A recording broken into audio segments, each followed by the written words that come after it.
Africa's borders weren't drawn by its people. They were carved up in boardrooms, thousands of miles away, by men who had never set foot on its soil. The effects of this decision still shape the continent today. But colonialism was more than just lines on a map. It reshaped economies, societies, and futures. For centuries, Africa was home to powerful civilizations, vibrant trade networks, and deep-rooted cultures. But in the late 19th century, European powers scrambled for control, dividing the continent with no regard for its people. The Berlin Conference of 1884 formalized this process, creating artificial borders that still fuel tensions today. One of the most enduring legacies of colonialism was the policy of divide and rule. European powers intentionally deepened ethnic and tribal divisions to prevent unity. Groups that had coexisted for centuries were suddenly turned against each other. Colonial rulers favored some ethnic groups over others, granting them political and economic advantages while marginalizing their rivals. When independence movements swept across Africa in the mid-20th century, nations inherited these colonial divisions. And without stable institutions in place, many newly formed states collapsed into civil wars and ethnic conflicts. From Nigeria's Biafra War to Rwanda's genocide, the seeds of division planted during colonial rule continued to haunt the continent. But colonialism didn't just divide people. It also fundamentally reshaped Africa's economies. Before colonial rule, Africa had diverse economies: agriculture, local industries, and thriving trade routes. But European powers restructured African economies to serve their own needs.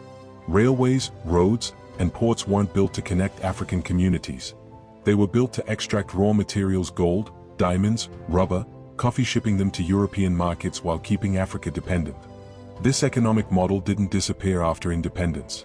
Many African nations still rely heavily on exporting raw materials while importing finished goods at higher prices. The result? An economic imbalance that keeps many African economies trapped in poverty. Even today, former colonial powers maintain control through trade policies, multinational corporations, and financial systems. France, for example, still controls the currency of 14 African nations through the CFA franc system that critics say limits economic independence. And while European powers once extracted resources through direct rule, new global players, like China and the US, now compete for influence, investing in infrastructure while accumulating economic leverage. Colonialism's economic impact wasn't just about resources.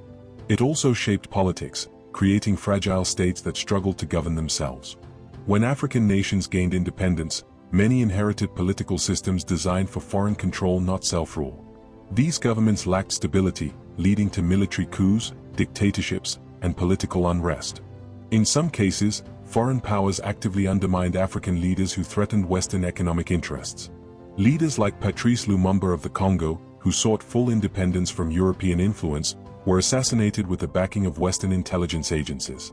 Others, like Kwame Nkrumah of Ghana, were overthrown in coups that left their nations vulnerable to further foreign manipulation. Even today, neocolonialism persists not through direct rule, but through debt, trade policies, and military influence. African nations are often forced to take loans from international institutions like the IMF and World Bank, leading to economic dependence and restricted growth. Despite these challenges, Africa is not standing still. A new generation is reclaiming the continent's future. Across the continent, young entrepreneurs, activists, and leaders are challenging the colonial economic model. The African Continental Free Trade Agreement, launched in 2021, aims to unite the continent into a single market, reducing dependence on former colonial powers.